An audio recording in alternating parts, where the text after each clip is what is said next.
Hola a todos, buenas tardes. ¿Me escuchan Hola, ahí? ¿qué tal?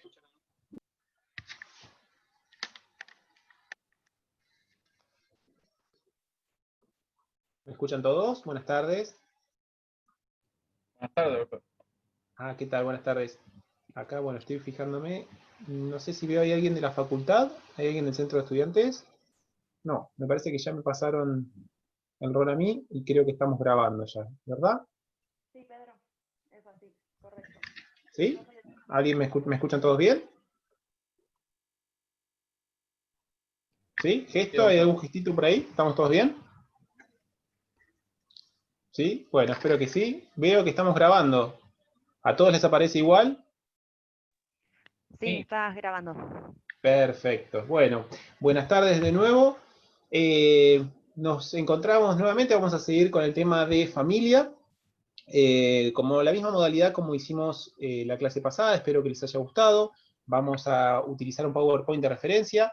En principio los micrófonos veo que están todos silenciados, eso no quita de que tenemos y vamos a intentar de hacer la clase lo más participativa posible, que significa que si ustedes tienen alguna pregunta, alguna cuestión, alguna sugerencia, alguna aclaración, pueden tranquilamente ustedes desbloquear el micrófono, manifestarla, o levantan la mano, o piden la palabra, o hacen algún comentario por el chat, que también ahora lo voy a abrir para que lo podamos ver todos, y lo puedo ver yo también. Bien, a ver, espérenme un segundito, vamos a intentar compartir pantalla, si me deja abrir. Doctor, disculpe, la clase pasada no subió el video. En realidad, yo le pregunté a la gente del centro de estudiantes, me dijeron que eso se subió automáticamente a la nube de la facultad, y que ustedes iban a tener acceso directo. No sé si hubo alguna diferencia, o cómo es que se le tengo que organizar. Yo tenía entendido que lo subía directamente a la facultad. De todas formas, estábamos usando una plataforma diferente, que era la de Cisco, la Webex Meeting. Así que no sé con esta plataforma, después voy a averiguar bien si tengo que solicitarlo a alguien de la facultad en particular. Si no, igualmente lo voy a gestionar para poder pasarlo el vínculo concretamente al campus virtual. Pero no sé, ustedes con el resto de las clases, ¿cómo se están manejando para poder acceder al vínculo? ¿Lo solicitan directamente? ¿Eso se lo gestiona la facultad? Como para tener, porque la verdad que Lo suben al cada campus. cuatrimestre va variando, entonces no sé qué es lo que está pasando ahora. Lo suben al campus. Ponen clase 2, 3 y entras y aparece. Se aparece directamente la vinculación. Sí, con usted apareció el PowerPoint, un material complementario, pero la clase 3, ponele, no apareció. Bueno, lo voy a consultar entonces a ver, porque esto yo no lo puedo gestionar directamente, yo no puedo, o sea, no tengo el acceso para poder bajarlo, el vínculo y poder accederlo, pero si me lo da el centro de estudiantes lo puedo pegar al campus virtual. Así que bueno, voy a preguntar por las dos, por este y por la anterior. Espérenme que no me está funcionando el PowerPoint. A ver, vamos a intentar de vuelta.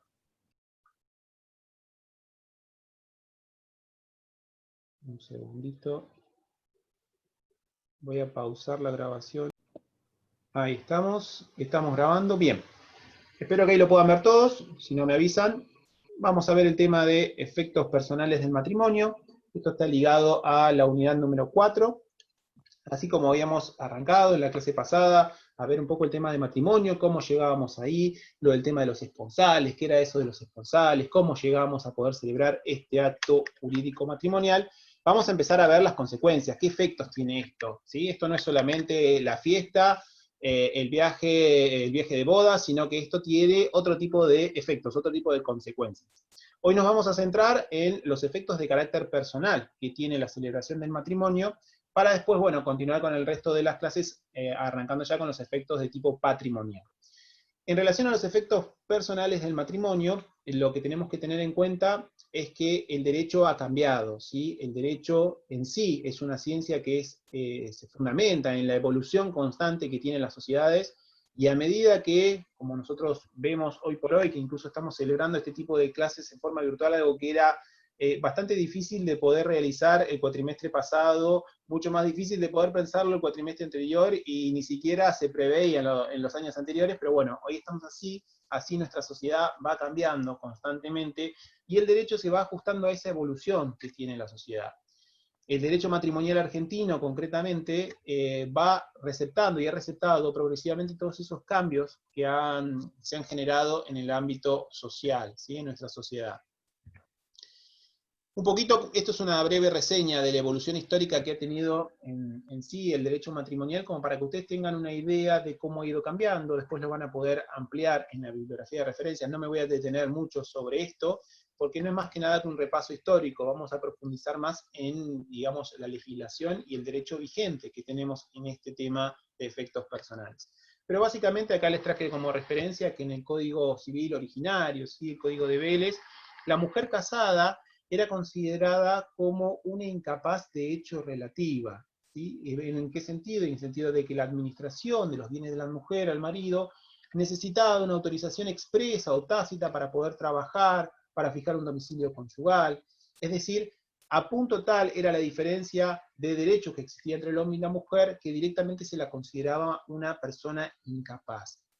Esto ha ido evolucionando, ya en el 1926, con la ley 11.357, se empieza a reconocer plena capacidad a la mujer, pero la mujer soltera, viuda o divorciada, en tanto que la mujer casada mantenía restringidos sus derechos, ¿sí? Sus derechos para poder administrar y disponer libremente de sus bienes, ya que se entendía que había una suerte de mandato tácito a favor del marido respecto de la administración de los bienes que ella tenía y que llevaba al matrimonio. En el 68 hay, a través de la ley 17.711, un reconocimiento al principio de libre administración y separación de bienes que cada uno obtiene, ¿sí? Y que cada uno tiene en el matrimonio. Fíjense el tiempo que haya transcurrido. Después tenemos en el 85 la ley 23.264, que nos habla del principio de igualdad de los hijos matrimoniales y extramatrimoniales, y la posibilidad del ejercicio conjunto de la patria potestad cuando conviven. Acá se empieza a una inclinación hacia equiparación e igualdad en cuanto al reconocimiento de derechos tanto del hombre como de la mujer, en este caso respecto de los hijos, ¿sí? Pero ahí todavía se mantiene la diferenciación entre ellos respecto a hijos matrimoniales, extramatrimoniales. Bueno, eso lo van a repasar cuando vean el tema de responsabilidad parental. En el 87 se introduce el divorcio vincular con la ley 23.515, con o sin expresión de causas, ¿sí? Esto había una diferenciación, un sistema distinto respecto de si las causas de este divorcio se sacaban a la luz, se ponían a exposición de un juez que las analice y que determine si había un culpable o un inocente en esa ruptura matrimonial, y había unas posibilidades que se llamaba como el divorcio remedio, en la cual esas causas no se manifestaban, pero tenían determinados requisitos. Esto seguramente se los van a mencionar cuando vean uno de los efectos, una de las formas de extinguir el matrimonio, que es el divorcio. Pero lo importante es que se regulaban derechos y deberes de los cónyuges en igualdad de condiciones. Y acá vemos cómo cada vez empieza a tener mayor fuerza, ¿sí? Este principio de igualdad entre los esposos. La ley 26.618, ¿sí? Del 2010, ¿sí? Consagra el matrimonio igualitario, la posibilidad de igualdad entre hombres y mujeres para poder casarse. Y finalmente llegamos a la ley 26.994 del año 2015, que es el nuevo Código Civil y Comercial, que es sobre el cual vamos a poner énfasis en relación a qué efectos personales, qué consecuencias nos trae desde el punto de vista particular el tema del matrimonio. Esto es una breve síntesis como para que ustedes tengan una referencia temporal. Fíjense el tiempo que ha tardado, o el tiempo que hemos tardado en poder llegar a entender, ¿sí? Al matrimonio como, o sobre la base de un derecho de igualdad entre las personas, ¿sí? Que lo integran. El primer artículo que tenemos en relación a los efectos personales es el artículo 431 del Código Civil y Comercial. Ya ahora estamos dentro de la normativa vigente, la normativa que tenemos en el Código vigente. ¿Qué nos habla este artículo? ¿Qué nos refiere este artículo? Nos dice que los esposos se comprometen a desarrollar un proyecto de vida en común basado en la cooperación, la convivencia y el deber moral de fidelidad. Deben prestarse asistencia mutua. Este artículo, este único artículo, es el artículo que nos sintetiza todos los efectos que vamos a analizar, los efectos de carácter personal del matrimonio. ¿Sí? Este artículo tiene todos sintetizados, todos nucleados, todo está en este artículo, en este primer artículo que tenemos dentro de los deberes y derechos que tienen los cónyuges entre sí. Y se diferencia, y acá se los traje un poquito como para que tengan una diferencia del código anterior, más allá de la evolución normativa que tenemos, la diferencia respecto del código inmediato anterior, como estaba regulado, y el vigente, básicamente tiene que ver con que el Código Civil anterior consagraba efectos como efectos personales del matrimonio, la fidelidad, la asistencia, la cohabitación y los alimentos. Acá yo les preguntaría, a ver si ustedes, si alguno se anima, a ver si hay diferencias entre uno y otro de los supuestos en función de lo que tenemos, ¿no? En función de lo que tenemos acá regulado frente a la pantalla, que es lo que yo les traje. La primera parte es la normativa concreta, lo que tenemos hoy por hoy vigente en el Código Civil y Comercial, y lo de abajo es una síntesis de los efectos personales que consagraba el código anterior. ¿Por qué les digo esto? Porque visto de forma rápida, pareciera como que nos está refiriendo de la misma manera a la fidelidad. Tenemos fidelidad en un lado, tenemos fidelidad en el otro. Tenemos asistencia en un lado, vemos que dice, el código nuevo dice, deben prestarse asistencia mutua. Vemos que, por ejemplo, el código anterior dice o habla de cohabitación, y podríamos entender que cohabitación en el código nuevo me habla de convivencia. En realidad podríamos entenderlo rápidamente como que está diciendo lo mismo. Y habla de alimentos, ¿sí? Alimentos no es algo que esté concreto en el código nuevo, por lo tanto, ¿qué tenemos que entender? Que no existen los alimentos entre los cónyuges. Esto es importante para que ustedes se empiecen a plantear, digamos, para ver qué diferencias existen entre uno y otro supuesto, y que hay muchas, ¿sí? Que es lo que vamos a tratar de analizar. ¿Sí? Uno de los aspectos que vamos a analizar tiene que ver con justamente el proyecto de vida en común, que en el anterior sistema no lo preveía de una manera expresa o no se entendía de la misma forma. Vamos a ver también que otra de las pautas que nos da es el de convivencia. Ahora vamos a analizar a qué nos referimos con la cuestión de la convivencia. Este código nuevo habla de un deber moral de fidelidad, y ya ahí nos está dando una pauta en comparación con el anterior. El anterior nos refiere a una fidelidad, expresamente requerida o establecida como un deber jurídico la fidelidad. Sin embargo, acá nos da una pauta de un deber moral, y me está dando una característica particular a este derecho-deber matrimonial.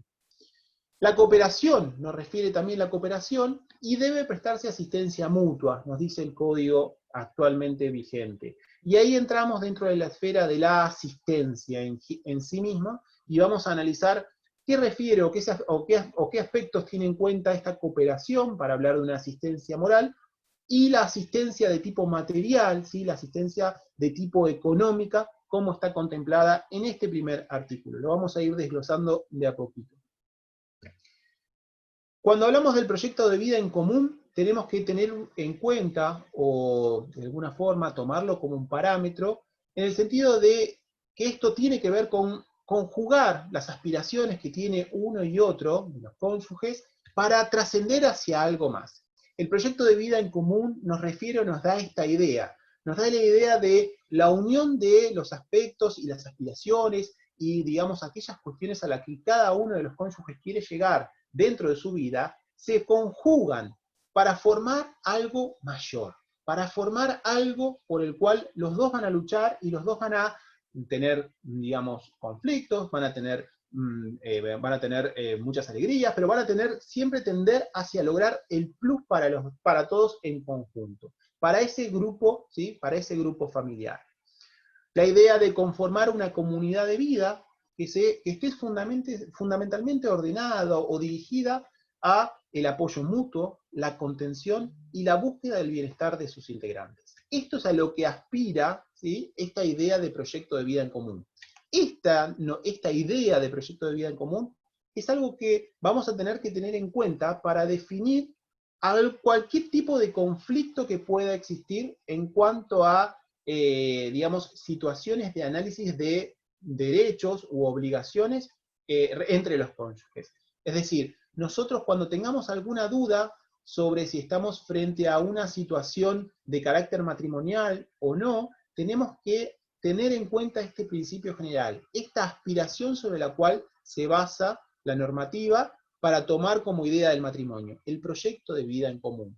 Si estamos frente a la duda de si es una situación matrimonial, si esto tiene que ver o implica derechos de tipo matrimoniales, tenemos que analizar si en esa situación concreta hay un proyecto de vida en común o no lo hay. Digamos, es nuestra herramienta, nuestra llave que nos va a permitir solucionar posibles conflictos de interpretación. No sé si me siguen en la idea. Es un concepto importante que estoy tratando de transmitirles porque les va a permitir entender si están en una situación o en una relación de tipo matrimonial o no. La idea fundamental es que tienda a esto, que tienda a lograr este proyecto de vida en común, que tienda a que los intereses individuales estén por debajo de un interés mayor, que es el interés común, el interés, ¿sí?, del grupo familiar, el interés, en este caso, del matrimonio. Una comunidad de vida sustentada en el apoyo mutuo, la contención, dijimos, y la búsqueda del bienestar de sus integrantes, y que supone el respeto, la tolerancia y la búsqueda de consensos para el logro de objetivos comunes. Fíjense, ¿no? O sea, todo esto parece que nos está enmarcando dentro de esta idea de proyecto de vida en común y que va a tener todas estas pautas, la convivencia, el deber moral de fidelidad, la cooperación, la asistencia. Pero con esta idea principal de conformar una comunidad de vida, de trascender por sí mismos e ir hacia lograr un objetivo mayor. Obviamente, desde el respeto, desde digamos, la posibilidad de conciliar las diferencias que puedan existir, porque claramente somos personas independientes, somos personas que tenemos aspiraciones individuales distintas tal vez, entonces esto es lo que enmarca esta idea del matrimonio y esta idea de proyecto en común. Tener que a veces dejar de lado algún interés individual en pos de lograr que el interés mayor, que es el interés general, el interés de esta comunidad de vida, pueda concretarse. Cuando hablamos de convivencia, uno de estos primeros aspectos que nos trae el artículo 431, tenemos que justamente mi pregunta, mi planteo inicial en comparativa con el código anterior fue a propósito para que podamos entender la diferencia que existe entre convivencia y cohabitación, ¿sí? Si bien parecen en un primer momento, ¿sí?, nos parece que son términos similares, en realidad no lo son, ¿sí? Y es muy importante poder entender la diferencia a punto de poder entender también cuál ha sido el paso adelante que ha dado el código nuevo al dejar de lado la cohabitación como uno de estos derechos deberes matrimoniales y pasar a exigir la convivencia como un derecho deber matrimonial. Exigencia, entre paréntesis, porque vamos a ver que esta convivencia, si bien se enrola, ¿sí?, como uno de estos derechos deberes, como uno de estos elementos o estos caracteres personales del matrimonio, no tiene de por sí misma una sanción jurídica. Ahora la vamos a analizar. Lo cierto entonces, lo importante es que ustedes puedan empezar a entender que convivencia no es lo mismo que cohabitación. Cuando hablamos de cohabitación nos referimos a una idea de vivir juntos en un mismo, ¿sí?, marco, digamos, de casa, de departamento, de habitación, de inmueble. Es decir, estamos viviendo juntos dentro de un mismo inmueble. Esto es a lo que nos referimos cuando hablamos de cohabitación. Pero cuando hablamos de convivencia, no hablamos desde el punto de vista estrictamente material de vivir juntos en un lugar concreto. Hablamos de una idea de convivir en el sentido de acompañar al otro. Es decir, de esta idea de proyecto de vida común, de esta idea de comunidad de vida que se desarrolle a punto de sentirse uno compañero del otro. ¿Y por qué esto es importante? Porque puede haber convivencia sin cohabitación y puede haber cohabitación sin convivencia, ¿sí? Expresamente, cuando ustedes vayan avanzando en la materia y vean sobre todo aspectos ligados a el divorcio, la extinción del matrimonio, van a poder comprender un poquito más a qué supuestos y cómo está normativamente regulado esto. Pero la idea que podamos entender es que puede haber una convivencia sin cohabitación. ¿Por qué? Imagínense una situación como la que nosotros nos encontramos hoy en día. Uno de los cónyuges resulta que tiene un trabajo de, no sé, un trabajo de corredor, ¿sí? Un corredor me refiero a vendedor de determinados productos y se mueve por todo el país. Se encontró con el coronavirus que le restringió la posibilidad de volver a su casa y hace meses que no ha podido volver. Podemos decir que por eso, por no haber cohabitación, no nos encontramos en un marco de un matrimonio que cumple con su deber y derecho de convivencia. No. ¿Por qué? Porque ellos, ¿sí?, mantienen su comunidad de vida, ellos mantienen su compañía, ¿sí?, mantienen esta idea del proyecto de vida en común, pese a que estén distanciados físicamente. Mantienen su acompañamiento, mantienen su convivencia. Hay proyecto de vida en común. Por eso yo les decía que esta idea del proyecto de vida en común, espero haber sido claro, si no esto lo refrescamos, es lo que a ustedes les va a permitir descubrir si estamos frente a una situación, a un vínculo matrimonial que subsiste o no. Este vínculo matrimonial entonces es lo que nos marca, esta convivencia, pese a que estén separados físicamente, nos está dando la idea de que existe, de que se está cumpliendo este efecto personal. Estamos frente a una situación matrimonial. Más allá de todo lo que tiene que ver con los requisitos extrínsecos en cuanto al acto jurídico matrimonial, que ustedes allá lo hemos estudiado, el tema del acto ante funcionario público, acá estamos hablando de el cumplimiento, ¿sí?, y la eficacia de los efectos personales, la convivencia como un efecto personal de este matrimonio. Y por el otro lado, como les decía, puede haber una cohabitación sin convivencia. Es decir, puede ser que estén viviendo juntos en la misma casa, pero que ya no tengan esta compañía del otro, ya no se sienten parte de este proyecto en común. Cada uno tiende individualmente a hacer lo que quiere, que incluso, ¿sí?, y ustedes entiendo que por los muchos que somos, tendrán o habrán escuchado algún caso de alguien cercano, que en toda esta cuarentena lo que ha logrado es romper definitivamente una pareja, un matrimonio que ya venía con algún trastabillado, ¿sí?, con alguna problemática, pero que ahora, al tener que estar todos en su casa, se ha profundizado. ¿Cuántas historias hemos escuchado de amigos, conocidos, ¿sí?, que a partir de la situación de aislamiento han generado que terminan rompiendo su vínculo matrimonial? Rompiéndolo en el sentido de ¿qué? En el sentido de que ya no hay este proyecto de vida en común. Después tendrán que regularizar su situación, a ver si quieren divorciarse, no divorciarse, eso lo van a estudiar la clase que viene. Pero me refiero desde el punto de vista personal, desde el punto de vista de lo que afecta a las personas interiormente. Y a punto tal que puede haber entonces una separación de hecho en el mismo inmueble. Es decir, ya están separados en los hechos, ¿sí?, aunque no todavía divorciados formalmente, pero están separados en los hechos, aunque conviven bajo el mismo techo, en la misma casa, en el mismo departamento.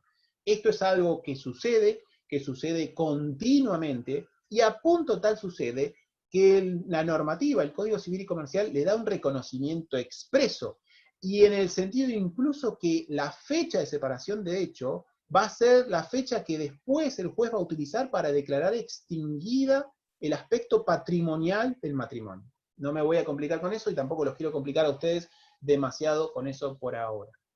No, a ver, no activé el chat, no sé si me están haciendo preguntas. Un segundito. ¿Vamos bien hasta acá? ¿Tienen alguna duda o algo? A ver cómo pongo el chat. Acá.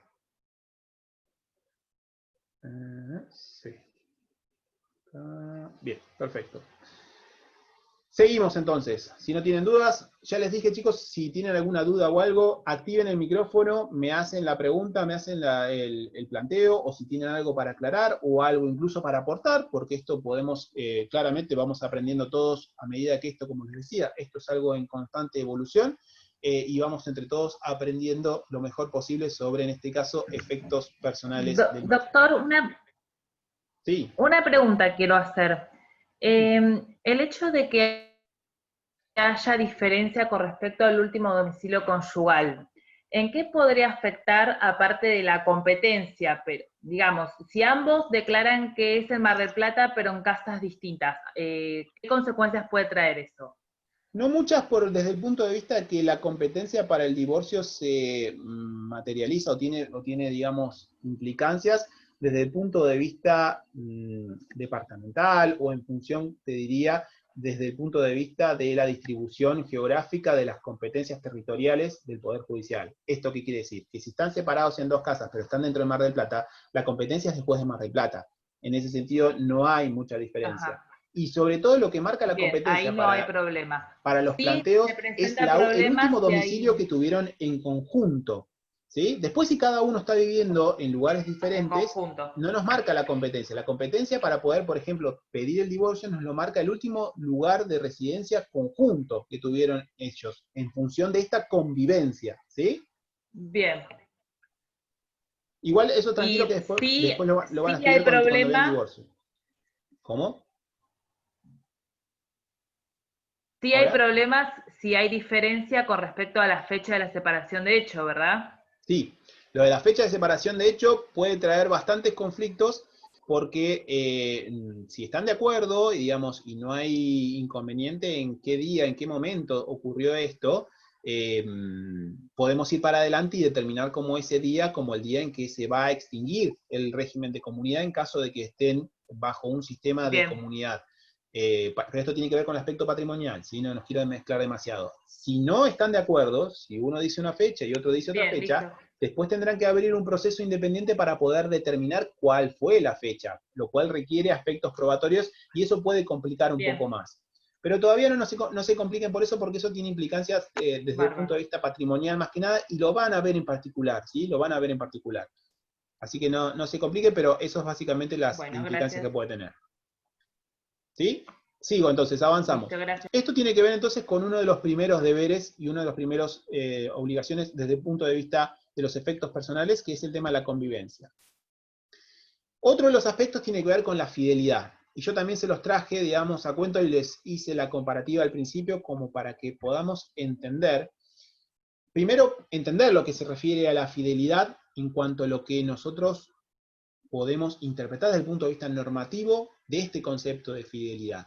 La fidelidad tenemos que entenderla como una suerte de lealtad que deben o que tendría que existir entre los cónyuges a partir o que se genera y se crea con el matrimonio, pero en todos los aspectos de la vida, no solamente desde el punto de vista sexual.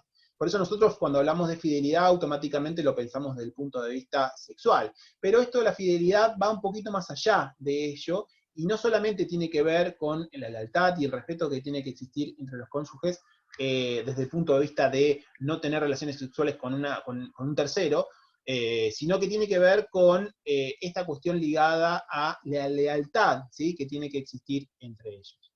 ¿Con qué fundamento está, digamos, receptado esto? Básicamente con un fundamento de tipo cultural, social, religioso, que refiere a la monogamia, ¿sí? En la monogamia respecto a cómo nuestro sistema social entiende o recepta que, en teoría, debería ser el matrimonio, ¿sí? Y parte de esta idea de monogamia. Da lugar este concepto de fidelidad. Voy a bajar un poquito, no sé si ustedes lo ven en el chat, pero yo lo voy a bajar porque me está molestando, si hay algo, ahora lo veo en un ratito. Da lugar a la idea del débito conyugal como una suerte de contracara, ¿sí? ¿Contracara a qué? A esta idea de fidelidad, a esta idea de lealtad, a esta idea de lealtad también sexual, que se puede comprender, aunque no tiene una regulación específica, no hay una normativa específica referida a esto.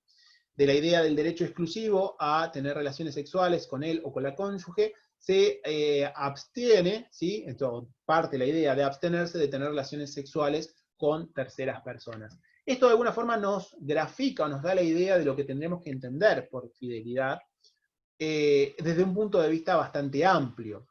Con esta cuestión o esta característica fundamental, ¿qué es lo que trae la normativa hoy vigente y que lo diferencia de la anterior? Expresamente, la normativa del 431 habla de un deber moral de fidelidad. ¿Qué significa esto? Esto significa que no hay una sanción civil al incumplimiento, ¿sí? A este incumplimiento de este deber, de esta fidelidad. No puede exigirse jurídicamente su cumplimiento. Esto ha tenido, ustedes después lo van a poder leer, ¿sí? Esto ha tenido varias idas y vueltas en cuanto al desarrollo del anteproyecto de reforma, el tratamiento que tuvo en el Senado. Por un lado no estaba, ¿sí? No estaba contemplado, después se lo incorporó, se lo receptó expresamente como un deber moral, a punto de permitir sostener uno de los principios fundamentales que intenta reflejarse en el tema del matrimonio, que es la libertad de las personas. Por eso lo receptan como un deber moral, lo receptan como, digamos, una suerte de intención que se tiene conforme la organización social, las pujas que ha habido entre los diferentes sectores sociales y cómo se entiende hoy por hoy que tendría que tenderse a interpretar, ¿sí?, el matrimonio. Por eso habla de un deber moral, como una exigencia, ¿sí?, una exigencia que va más allá del aspecto jurídico. No tiene una contraprestación jurídica, no tiene un reclamo o una sanción jurídica, sino que se refiere o termina en la moralidad. Esto es congruente, ¿sí? Y esta interpretación y digamos, esta regulación es congruente con el sistema de divorcio que ustedes van a estudiar y que tenemos hoy vigente. Un sistema de divorcio en el cual no se exponen los motivos por los cuales la pareja, ¿sí?, los cónyuges quieren divorciarse. Basta con que uno de ellos, ¿sí?, quiera divorciarse para que el divorcio prospere y se llegue a obtener. No vamos a exponerle ante el juez los motivos por los cuales queremos divorciarnos. Frente a esta idea de un divorcio sin expresión de causas, sin expresión de motivos por los cuales queremos divorciarnos, no podían resultar exigible jurídicamente este deber de fidelidad. Acá ustedes podrán tener, depende de, digamos, la idiosincrasia de cada uno, ustedes podrán tener mayores críticas o mayores apoyos a esta postura, pero bueno, lo cierto es la regulación como lo tenemos hoy establecido en este artículo. De la mano con esto, yo les planteo esta pregunta: ¿se podrán reclamar daños y perjuicios por el incumplimiento del deber moral de fidelidad? ¿Qué les parece a ustedes? ¿Es posible reclamar daños y perjuicios en función del incumplimiento de un deber moral de fidelidad? Yo A creo que ver, sí. ¿alguien se anima a contestar? Yo creo que sí. ¿Cómo? No, A ver. porque Yo creo que sí. Yo creo que no. no, porque Me va a quedar gustó, en la me moral de encantó que cada haya que uno. sí, que no. Pensé que iba a ser más unánime el tema. A ver, ¿por qué sí, por qué no? No, díganos primero que no y después digo yo por qué sí. Bueno, a ver. No porque es un deber moral nada más. Entonces jurídicamente no tendría consecuencias. Bien. ¿Y por qué sí? No tiene sanción civil. ¿Y los que dicen que sí, por qué? ¿Y qué pasa si la mujer en ese deber de fidelidad le serrucha el piso al marido divulgando sus secretos profesionales o sus secretos en la empresa? Me encantó. Ahí yo creo que habría un daño súper resarcible. Y sería Bien, un bien. daño moral que en la cuestión de la casa se da. Bien. No sé si quiero explicar. Fíjense, yo este PowerPoint lo hice ya hace un rato, pero me parece que estamos bien conectados en cuanto a lo que tenemos que aclarar sobre este punto, ¿sí? Porque fíjense lo que les pongo acá. La expresa consideración del contenido moral de la fidelidad no autoriza por sí la reparación civil de la infidelidad. Y acá estamos sobre la base de los fundamentos del anteproyecto, estamos de la mano de los del no, pero vamos a ver por qué no, ¿sí? ¿Por qué no se puede reclamar el daño y perjuicio por la infidelidad? El daño y perjuicio por el incumplimiento del deber moral de fidelidad. Y vamos a ver por qué sí podría reclamar un daño y perjuicio, pero por la afectación de un derecho que tengo como persona, no independientemente de la cuestión matrimonial.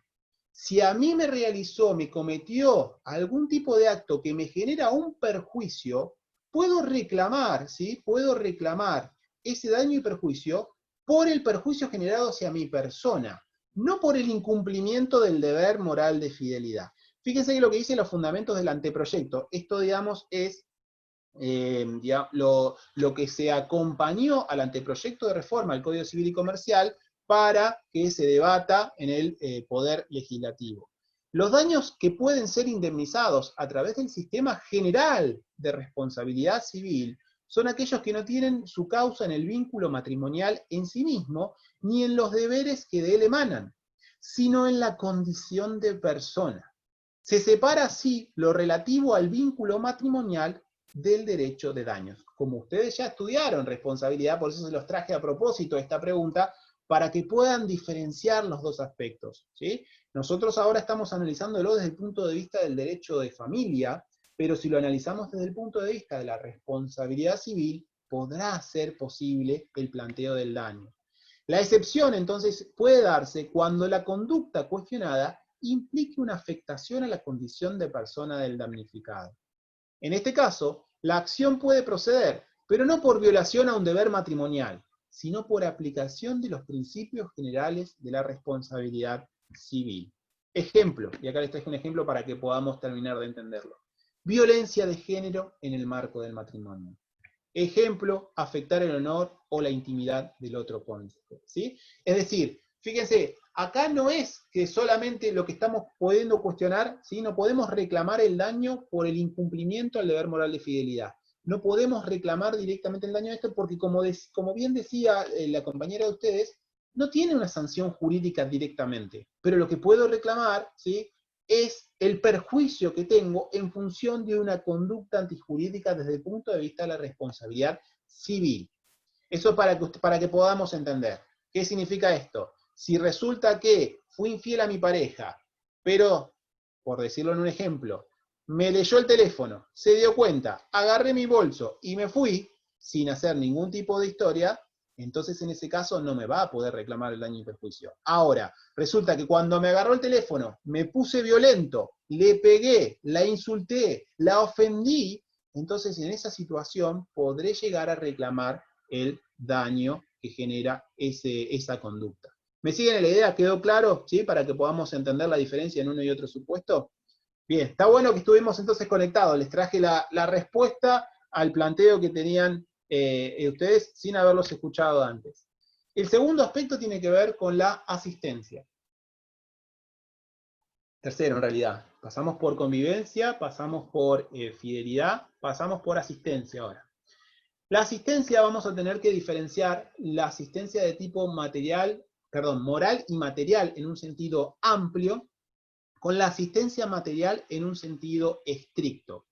Cuando hablamos, ¿sí? Entonces tiene que ver, la asistencia podemos desdoblarla en dos aspectos, y fíjense que incluso este artículo, fíjense todo lo que estamos analizando a partir del artículo 431, todavía no pasamos a los artículos siguientes.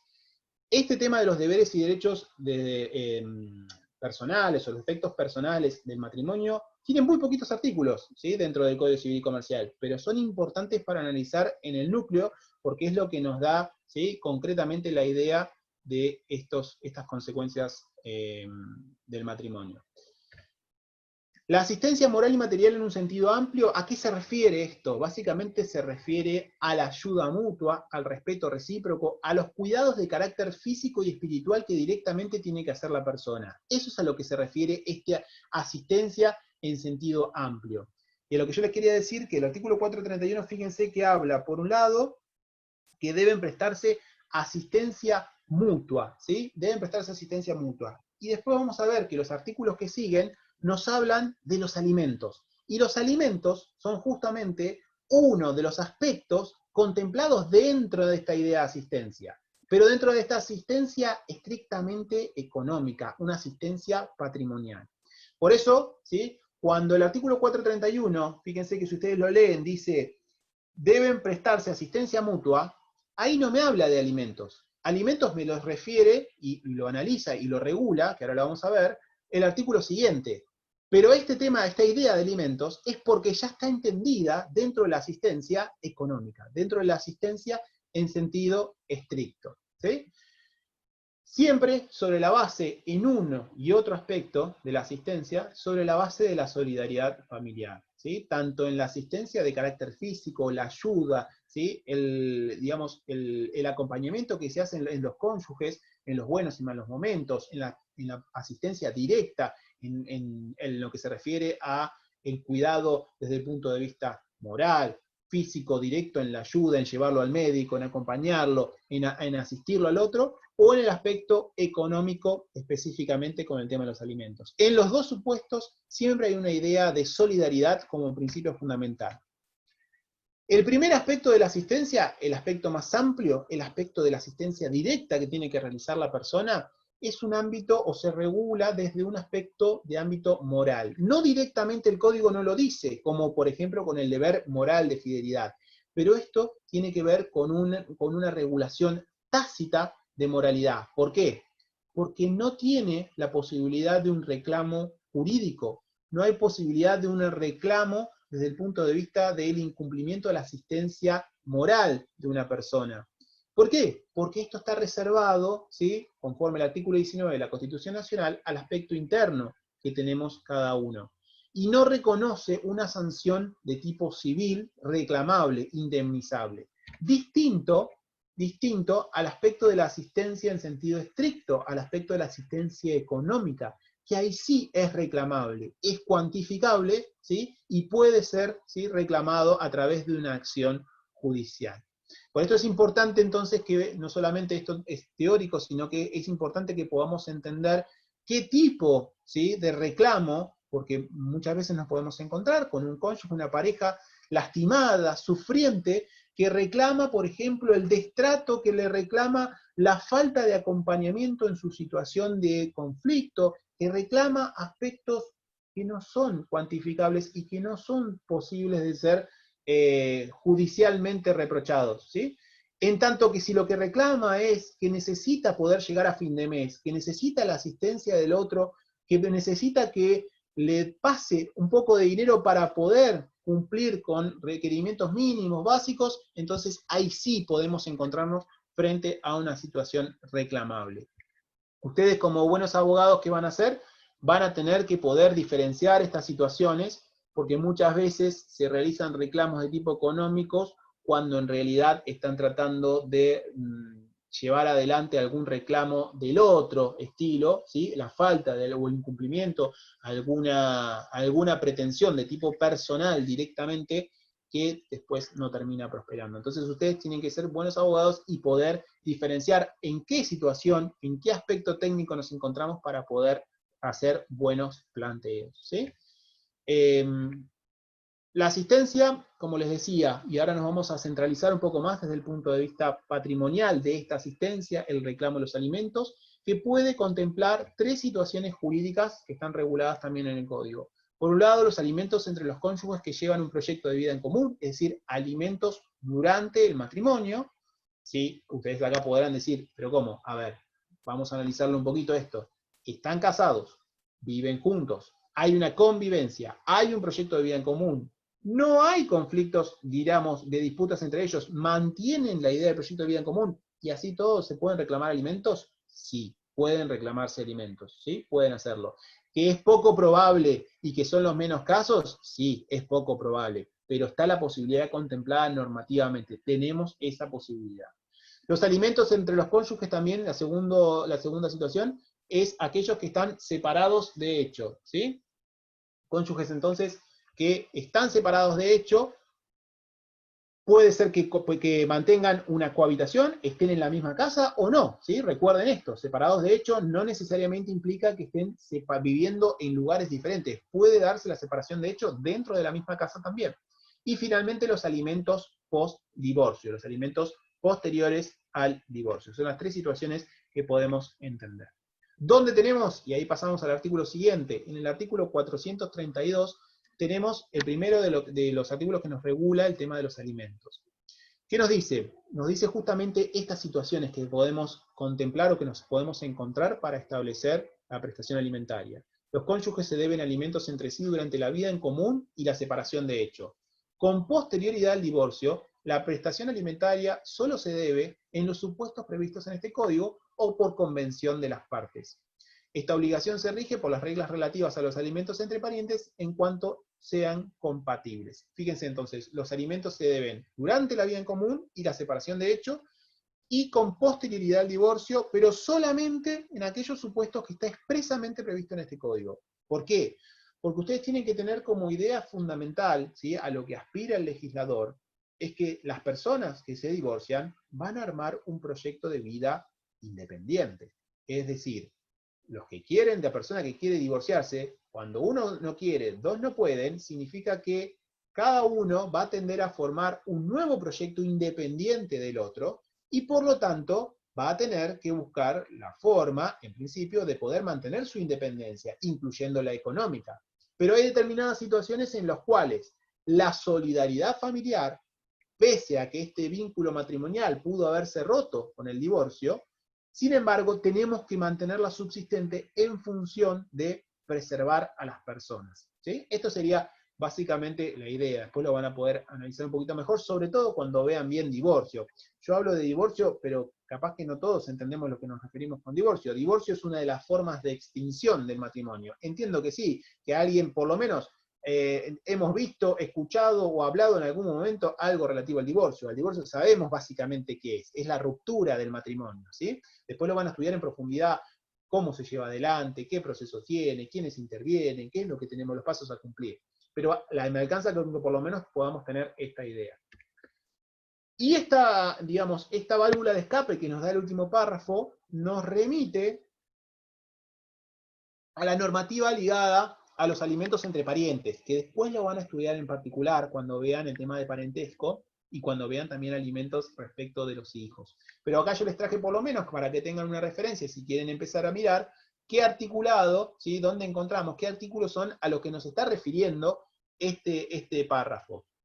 Y básicamente este artículo muy básico, después lo van a estudiar en profundidad, tiene que ver al hecho de que la persona que reclame alimentos va a tener que acreditar su situación de necesidad, va a tener que acreditar que está necesitando de esa colaboración, que está necesitando de que la otra persona la asista materialmente, económicamente, la falta de recursos que tiene o la imposibilidad de conseguirlos, por qué no puede obtener ese patrimonio, por qué no puede obtener esos ingresos, y que la otra persona a la cual estoy pidiendo tiene la posibilidad de ayudarme, tiene la posibilidad de darme esa prestación, obviamente sin quedarse en una situación de ruina, ¿sí? Es decir, tiene que tener suficiente ingreso como para poder colaborarme y que esto no le implique, ¿sí? No le implique una situación de necesidad a esa otra persona a la cual estoy reclamando. Básicamente, como para que tengan una idea de por qué nos remite a este articulado vinculado a los parientes. ¿Sí? Vamos hasta acá. Ahora lo vamos a analizar por separado. Los alimentos durante la Disculpe, vida en tengo una común. consulta. Sí, a ver, ¿quién habla? ¿Hay un plazo para la asistencia de alimentos post divorcio? En realidad, o sea, lo que hay no hay un plazo establecido, sí tenés plazos máximos, que ahora lo vamos a ver, tenés plazos bien. máximos de los cuales podría durar, por ejemplo, la prestación alimentaria, que en principio te puede durar el tiempo que duró el matrimonio, ¿sí? Pero no tenés un plazo de caducidad por el cual vos puedas reclamar los alimentos. Distinto, por ejemplo, y ya se lo refiero, igualmente está dentro de las filminas que vamos a analizar, por ejemplo, el tema de la compensación económica. La compensación económica es otro instituto distinto que tiene un plazo de vencimiento, un plazo de caducidad para poder reclamarlo. Acá no, Claro, esto viene a ser al contrario, este instituto viene a ser una suerte de subsidiariedad y a la imposibilidad o a la falta de posibilidad de poder reclamar la compensación económica, ¿sí? No tenés un plazo establecido, sí tenés un plazo máximo que podría durar la prestación alimentaria, si se te otorga, ¿cuánto puede durar? Porque no puede durar eternamente, por esta idea que yo les digo, de que el legislador lo que intenta lograr con el divorcio sin causa, con el divorcio, o sea, al oficiar de facilitador del divorcio, porque realmente lo que ha logrado en comparación de toda la normativa anterior es agilizar esto, es que las personas que no quieren tener más nada que ver con la otra, que no quieren mantener este proyecto de vida en común, puedan allanar su camino, puedan tener libertad para poder lograr la independencia. Esto significa que también tienen que lograr y tender a lograr una independencia de tipo económica, ¿sí? También esa es la idea. Las situaciones que están contempladas, sobre todo, no para esto que vamos a ver ahora, que son los alimentos durante la vida en común y ante la separación de hecho, porque incluso tener la situación fáctica está más acotada en el tiempo, porque vos podés reclamar alimentos mientras estás todavía dentro del matrimonio. La separación de hecho, en teoría, en principio, a lo que se aspira es a que sea corta para poder lograr el divorcio lo más rápido posible, ¿sí? Por eso es la agilidad en el proceso de divorcio, pero son aspectos temporales más acotados. El alimento post-divorcio, que podía reclamarse después, tiene una situación, digamos, una posibilidad de poder reclamarlo mucho más acotada, mucho más restringida que en este otro aspecto que es lo que vamos a analizar ahora. No sé si contesto tu pregunta, si se entendió. Sí, perfecto. Quizás se me viene como a la cabeza un ejemplo en el cual, por ejemplo, post divorcio la persona tiene una enfermedad y no puede trabajar y necesita esa asistencia. A eso me Perfecto, sí, refiero. Quizás es mientras exactamente. dure Y esa es enfermedad. muy bueno tu ejemplo, no sé si ya leíste o Ajá. no el código, porque justamente es uno de No. los supuestos que tenemos contemplados. Ah, ok. El tema de la enfermedad es muy importante, está protegida la persona que sufre una enfermedad, pero con ciertas condiciones. Igual no nos adelantemos que ahora lo vamos a ver. No sé cómo Bien, estoy de tiempo. perfecto. Yo tengo una Tengo el consulta, teléfono. profesor. ¿Eh? Disculpe. No escuché. Yo tengo una consulta. Sí. Y en el caso de que se haya divorciado más de una vez, ¿tiene que ser con la última persona con la que se divorció o puede elegir el que mejor esté económicamente para que... Porque pasa de que una persona se casa más de una vez, tiene más de un ex marido o ex mujer, y puede elegir eh, tal está en mejor posición por ahí para ayudarme que otra persona, o tiene que ser con la última persona con la que se casó. Fíjate que uno de los supuestos específicamente que contempla el artículo, ya te digo, es el 434, en cuanto a los alimentos posteriores al divorcio, es que para poder reclamarlo, sí tiene como supuesto de cese de la prestación alimentaria el contraer un nuevo matrimonio. Es decir, que si vos contraes un nuevo matrimonio, no podés reclamarle al anterior. ¿Por qué? Porque la idea es que si vos estás necesitada ahora en un nuevo proyecto de vida, sea tu pareja la que te ayude, tu pareja actual con la que estás compartiendo ahora este proyecto de vida, sea la que te ayude a sobrellevar esa situación y no la anterior con la cual ya rompiste el vínculo. ¿Sí? Expresamente lo prevé como uno de los supuestos de cese de la obligación alimentaria, ¿sí? Post divorcio. Igualmente ahora lo vamos a ver también. Perfecto, muchas gracias. No. Bien, entonces, este artículo 433 nos da la pauta para la fijación de los alimentos y nos dice que durante la vida en común y la separación de hecho, fíjense entonces, estudiamos todos juntos las dos primeras situaciones que habíamos visto, durante el matrimonio y en la situación de la separación de hecho que todavía no alcanzamos el divorcio, ¿sí? Eso se entiende. Para la cuantificación de los alimentos deben tenerse en consideración, entre otras, las siguientes pautas. Es decir, acá nos da qué aspectos va a tener en cuenta, o vamos a tener en cuenta ustedes como abogados y el juez para analizar esta situación, si corresponden o no corresponden, ¿sí? Que se otorgue una prestación alimentaria, que se otorguen alimentos. ¿Qué vamos a tener en cuenta para determinar si corresponden o no corresponden los alimentos y en qué medida? El trabajo dentro del hogar, la dedicación a la crianza y educación de los hijos y sus edades, ¿sí? Es decir, expresamente se cuantifica, se materializa, se valora el trabajo dentro del hogar. Si uno de los cónyuges sale a trabajar, ¿sí? Obtiene un ingreso y el otro no, pero por una cuestión de que ha tenido que quedarse en la casa, cuidando de los hijos, ¿sí? Cumpliendo con las funciones propias de mantener el hogar, esto se cuantifica y se tiene en cuenta para establecer la cuota alimentaria.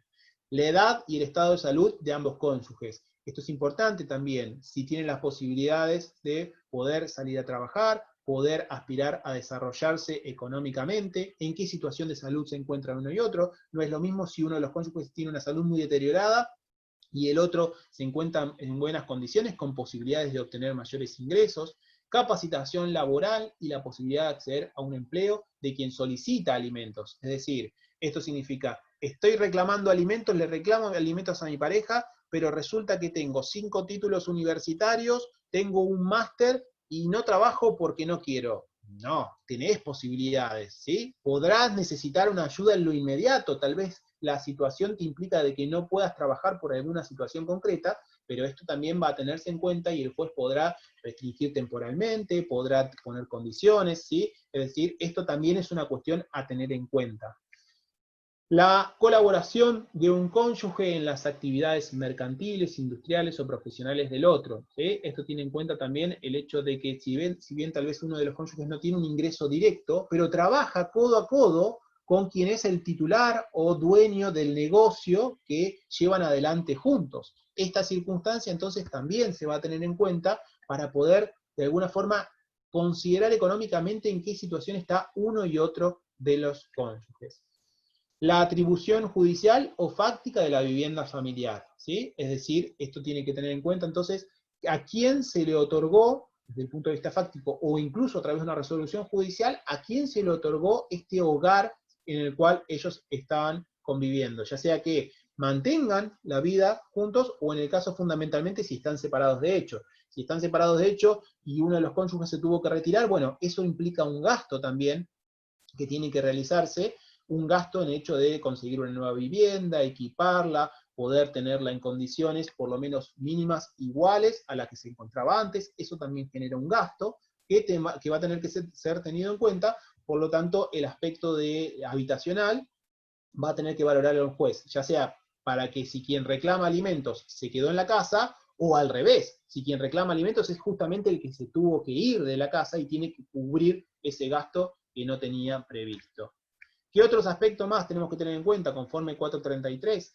El carácter ganancial propio o de un tercero del inmueble sede de esa vivienda, en caso de ser arrendada, si el alquiler es abonado por uno de los cónyuges u otra persona. Es decir, qué características presenta ese inmueble donde se mantiene la vivienda familiar. No es lo mismo que sea propia y que no tenga ningún gasto, a que sea un inmueble que tiene, por ejemplo, una hipoteca, o que sea un inmueble alquilado. ¿Y quién cubre ese monto? ¿Sí? Si es la persona que, por ejemplo, se fue de la casa y que, sin embargo, sigue manteniendo el alquiler de esa vivienda, eso va a tener que ser considerado para poder determinar la cuota alimentaria. Si los cónyuges conviven, el tiempo de la unión matrimonial, y si están separados de hecho, el tiempo de la unión matrimonial y la separación. No es lo mismo, y esto tiene que ver tal vez un poquito con la pregunta que me habían hecho al principio, no es lo mismo si reclamo alimentos a la semana, al mes de lograrse la separación de hecho, que si reclamo alimentos después de un año de haberme separado de hecho, ¿sí? Entonces, ¿esto qué significa? El juez va a entender de que el reclamo alimentario tiene que ver con la necesidad. Si tuviste un año esperando para poder reclamar los alimentos, es porque no te encontrabas en una misma situación de necesidad, durante ese tiempo por lo menos, ¿sí? Entonces, el juez va a analizar qué fue lo que pasó. Había un arreglo interno entre ellos, se utilizaron ahorros que tenía la persona y a partir de eso sobrellevó, o tiene un ingreso extra, ¿sí? Por el cual no lo está clarificando y está reclamando más alimentos de lo que corresponden. Son todos los aspectos que va a analizar el juez y que ustedes como abogados van a tener que tratar de acreditarle al juez para que falle o para que resuelva a favor suyo, o sea, y de su cliente, o no, ¿sí? Por eso es importante. La situación patrimonial de ambos cónyuges durante la convivencia y durante la separación de hecho. ¿Qué pasa con los ingresos? ¿Se han incrementado durante este tiempo? ¿Ha habido alguna modificación? ¿O al contrario, como nos ha pasado ahora en muchas situaciones en el juzgado, de que por toda esta situación del coronavirus, los ingresos han mermado muchísimo, ¿sí? Entonces, frente a esta situación, ¿qué podemos hacer? Bueno, esto es una cuestión casuística. Esto lo van a tener que analizar caso a caso, teniendo en cuenta esto, teniendo en cuenta que no nos agotamos acá, ¿no? El 433 no agota las posibilidades de análisis para el juez, ni para ustedes abogados poder plantearlos. Es meramente enunciativo. No deben excluirse otros aspectos valiosos conforme las especiales circunstancias del matrimonio y del grupo familiar involucrado. Esto es una idea, nos da unas pautas y toma, este articulado se nutre de toda la jurisprudencia y doctrina anterior que han podido dar pautas para resolver casos que han venido. Pero esto no significa que, como cada grupo familiar es muy particular y tiene aspectos internos que pueden variar de uno u otro continuamente, entonces estos son aspectos particulares que caso a caso van a tener que tratar de traerle al juez para que analice.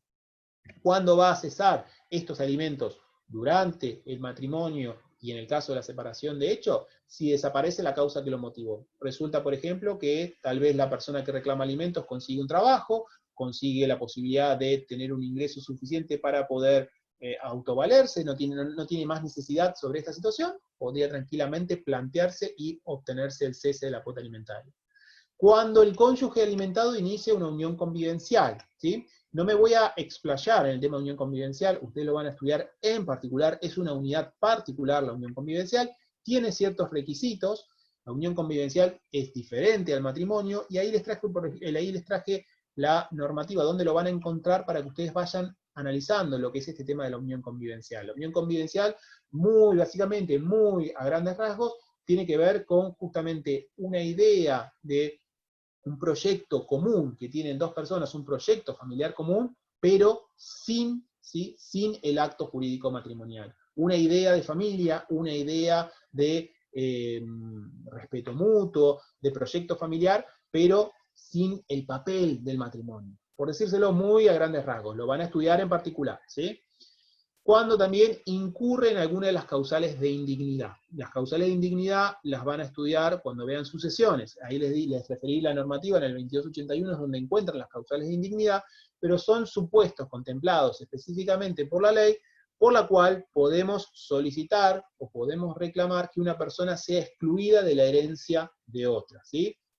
Por decirlo en un ejemplo y a grandes rasgos, si resulta que una de las personas le tiró 5 tiros a la otra, es un supuesto o una causal de indignidad, ¿sí? Como para decirlo muy rápidamente, uno de los supuestos contemplados que tienen ahí. Repásenlo si quieren el 2281, igualmente los aspectos de indignidad, simplemente para que ustedes entiendan en qué caso nos encontramos, lo van a estudiar específicamente en sucesiones. Lo importante, ¿sí? Lo importante en esto, que para el cese de los alimentos no se tiene en cuenta la culpa en la ruptura, ¿sí? Es decir, que acá no analizamos si hay un ganador o un vencedor, no analizamos quién fue el que motivó o generó la ruptura matrimonial. Lo que nos interesan son situaciones concretas de estados de necesidad, ¿sí? Y situaciones concretas que habíamos visto, para poder determinar si una persona necesita de la asistencia, necesita de la ayuda, necesita la colaboración alimentaria de la otra. No importa, ¿sí?, quién fue el que generó la finalización, desde el punto de vista estrictamente personal, de ese matrimonio.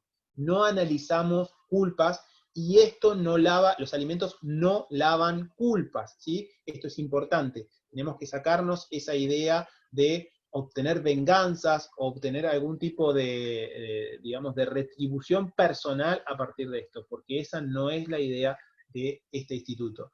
Se busca evitar el abuso de derecho, ¿sí? A partir de estos supuestos de cese, si una persona cuenta con recursos, si una persona está en un nuevo proyecto de vida, si una persona agrede o una persona genera algún tipo de acto por el cual gravemente está afectando a la otra, no podemos pretender que mantenga, ¿sí?, que mantenga vigente esta ayuda alimentaria. Por eso esta idea, estos supuestos de cese, están orientados a evitar el abuso de derecho por parte de aquella persona que no estaría en condiciones de necesitarlo, o ya no lo merecería, no merecería más esa solidaridad, esa asistencia familiar. Y finalmente, alimentos posteriores al divorcio. Los alimentos posteriores al divorcio... Esto está, me saltó un cartel, sí. Los alimentos posteriores al divorcio los encontramos. A ver, me habla alguien, no veo, me habla alguien, a ver. Galván Pamela. Una consulta. ¿Quién debe probar, por ejemplo, que ya cesó la causa que motivó a realizar alimentos, o que la persona ya no lo necesita, o etcétera? ¿Alguna causal de cese? ¿Quién debe probar? Si en estos casos, si los alimentos están establecidos judicialmente, el que tendrá mayor interés en poder demostrarlo y liberarse de la obligación es el alimentante, es decir, la persona que está obligada. ¿Por qué va a tener que acreditarlo? Porque en la medida que no tenga una resolución judicial que modifique su situación de obligado alimentante, ¿sí?, no va a poder dejar de cumplir, porque si no estaría incumpliendo con su obligación, y de esa forma podría ser, digamos, o sea, podrían reclamarle judicialmente la ejecución de esos alimentos. Con lo cual, al primero que le va a interesar esto es al mismo obligado alimentario, el que tiene que pagar esa cuota alimentaria, quien va a tener que demostrarle entonces al juez que las situaciones han cambiado, desde el punto de vista de que esto esté, digamos, que tenga una regulación, una resolución judicial que le ordena tener que pagarlo. Porque si no, hasta tanto no modifique esto y no tenga una resolución que cambie su situación, va a tener que seguir abonándolo, ¿sí? Y hay un aspecto importante, que los alimentos, ¿sí?, los alimentos no puedo, o sea, si yo pago los alimentos, no puedo después reclamar o exigir el reintegro de los alimentos, ¿sí? Es decir, los alimentos que han sido abonados, que han sido consumidos, no son susceptibles después de ser solicitados el reintegro o el regreso de esos alimentos, ¿sí? Por eso es importante que quien tiene esta obligación y se encuentra con un cambio de circunstancias, lo acredite el juez y obtenga rápidamente una resolución que lo legitime para no tener que abonarlos. Si no, estaría incumpliendo con una obligación injustificadamente, estaría yendo por fuera de una resolución judicial. ¿Se entiende la idea? Doctor, yo tengo una pregunta. Sí, Sí. perfecto. Y otra consulta. En caso de que no cese el motivo por el cual se inició los alimentos, pero sí incumple algún tipo de requisito establecido para que se dé ese alimento, Se ¿también es una entrecortó, no te causal? escuché bien no te escuché bien. Me dijiste que el cese, no te escuché, a ver, de vuelta. Que si, por ejemplo, no cesa la causal que motiva a generar alimentos, sino que más bien incumple con algunos requisitos, eh, ¿eso también puede ser causal de cese? No sé si me explico bien. No te entiendo la parte de que incumple con algunos requisitos. ¿A qué te referís con incumple requisitos? Dámelo con algún ejemplo, a Por ver. ejemplo, en el caso de que esa persona tenga un tipo de enfermedad y por lo tanto se le otorgue los alimentos. En ese caso, por ejemplo, si el requisito es que esa persona mensualmente se haga un chequeo médico y no y incumple con eso, ese puede ser una causal en la cual cese ese alimento o no. Incumple con hacer el tratamiento médico que tiene que hacer, por el cual pide alimento, ¿a eso te Exacto. referís? Por ejemplo, Sí, podría exactamente. ser, porque sí, o sea, podría ser planteable desde varios aspectos, ¿sí? Primero, Ujú. me voy al aspecto más humano, que tiene que ver con el hecho de que la persona que paga esos alimentos está preocupada, o debería estarlo, por la salud de quien fue su pareja, o quien es en este caso, porque todavía no habíamos analizado los posteriores al divorcio, quien es su pareja y con la cual está, por ejemplo, separada de Sí. hecho. Entonces, podés hacer el planteo desde ese punto de vista, es decir, a ver, estoy pagando los alimentos, usalos para tu tratamiento médico, que es por el motivo por el cual estoy cumpliendo esto. Y si no, me voy al otro aspecto, es decir, el aspecto en el cual ya no me interesa nada desde el punto de vista personal, lo que me interesa es que no uses esos alimentos para otra cosa, si en vez de para el tratamiento médico lo usas para irte de vacaciones, ahí sí sería posible de plantearlo al juez, le acreditar, señor juez, mire, esta persona tiene estos alimentos por esta situación, resulta que en realidad en lugar de esto se está yendo de vacaciones con ese dinero. Morigere la cuota, no tenga en cuenta el aspecto de salud que no le interesa al propio interesado y redúzcame la cuota o directamente haga cesar la cuota. Sería planteable, sí, es planteable. Difícil de probar, pero Bien, planteable. ¿Sí? pero no estaría dentro de los incisos, pero podría ser planteable. Sí, sí, sí, podría ser planteable. Entiendo yo que sí, tranquilamente podría Perfecto. ser planteable, ¿sí? Ya te digo, es Bien, difícil de poder gracias. acreditar, pero podría ser planteable, Claro. tranquilamente.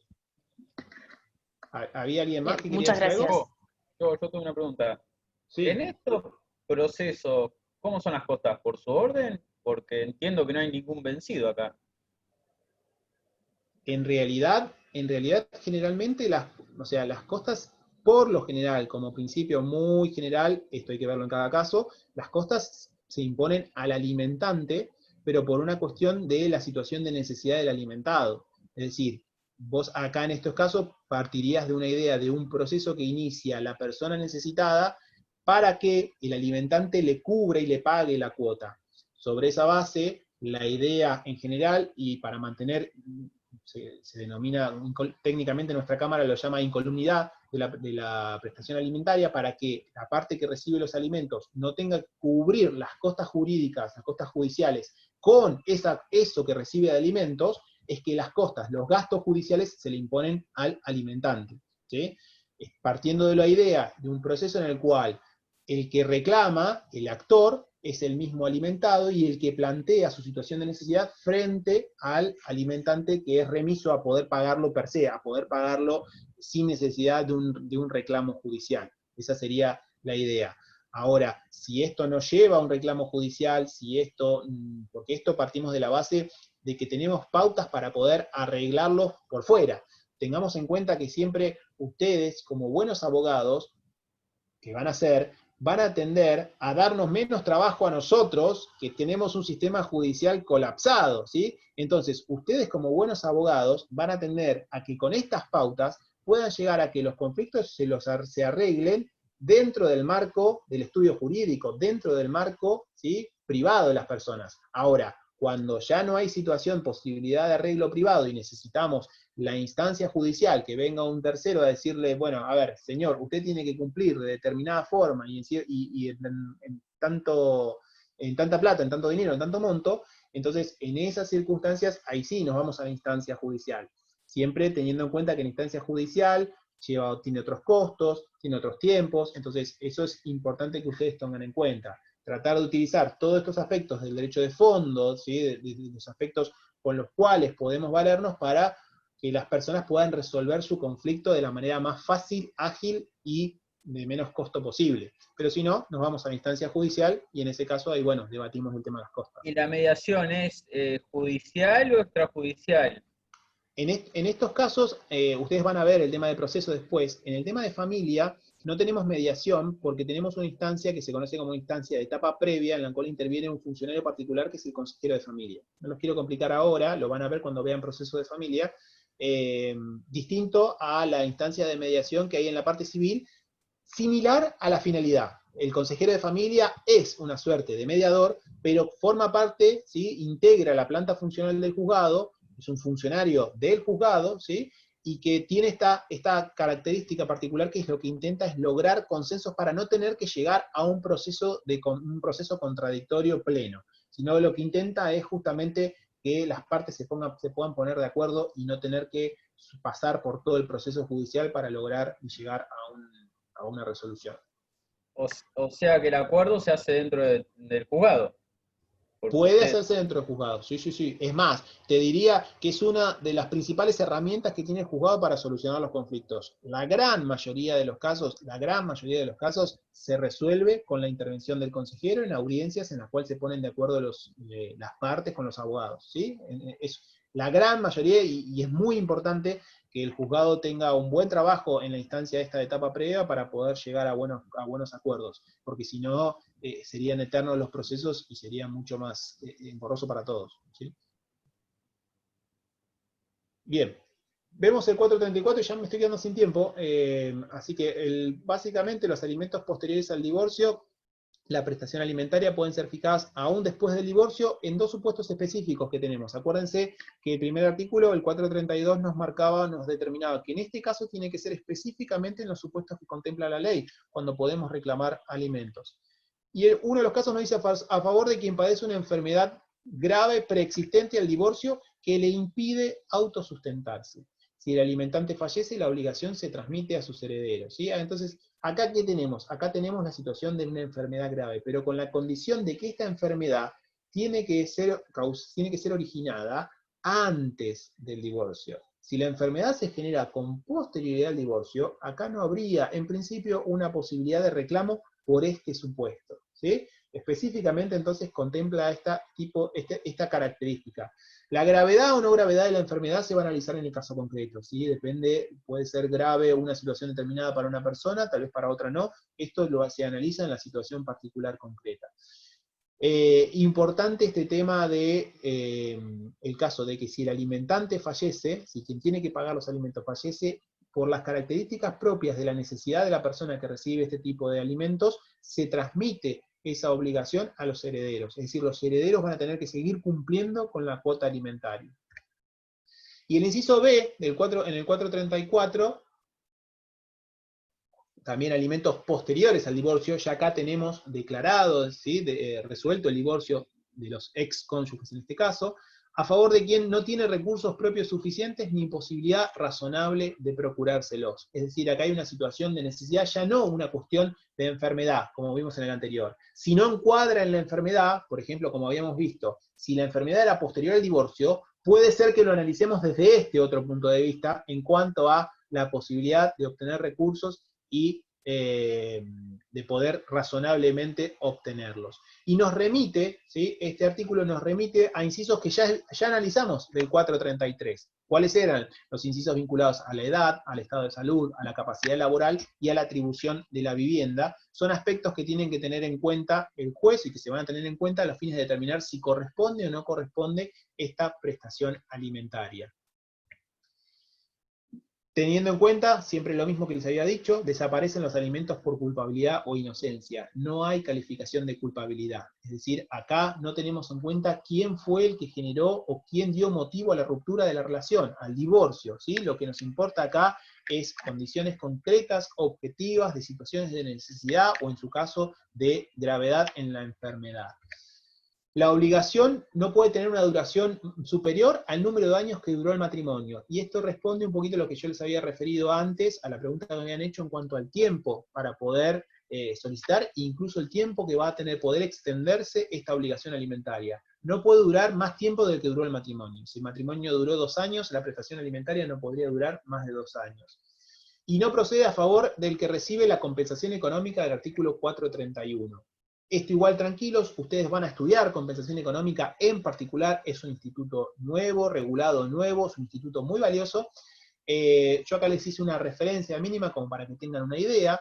La compensación económica lo que intenta es equilibrar los desequilibrios, por decirlo de una manera medio redundante, pero lo que intenta es que la situación patrimonial de uno y de otros cónyuges a la entrada y a la salida del matrimonio sea similar, es decir, tratar de evitar los desequilibrios económicos patrimoniales graves a la salida del matrimonio respecto de cómo estaban al inicio. Si existe una situación de desequilibrio que puede ser compensada, hay que atender primero la compensación económica. Lo primero que vamos a utilizar para solucionar este desequilibrio o posible desequilibrio es la compensación económica.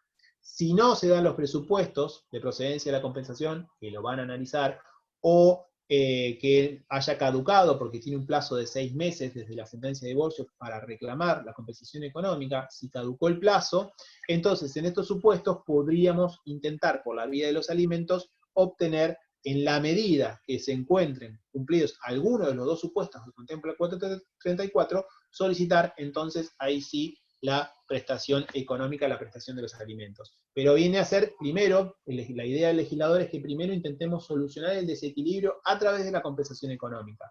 Si esto no funciona, no es posible reclamarlo, y nos encontramos en los supuestos de los alimentos, podremos reclamar los alimentos. No las dos cosas, esto es importante, ¿sí?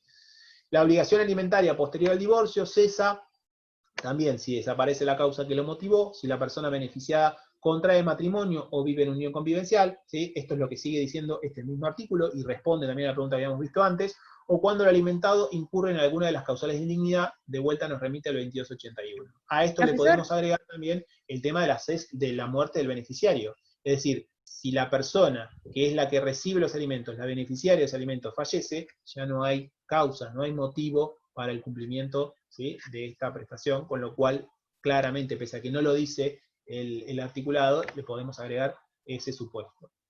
Si el convenio regulador del divorcio se refiere a los alimentos, rigen las pautas convenidas. Y acá esto es algo que van a terminar de entender cuando vean divorcio, pero cuando ven divorcio ustedes van a ver que existe la posibilidad de que realicen acuerdos, ¿sí?, los cónyuges realicen acuerdos sobre distintos aspectos. Uno de los aspectos que pueden acordar es el tema de los alimentos, ¿sí? Es decir, en el mismo proceso de divorcio pueden acordar el tema de los alimentos.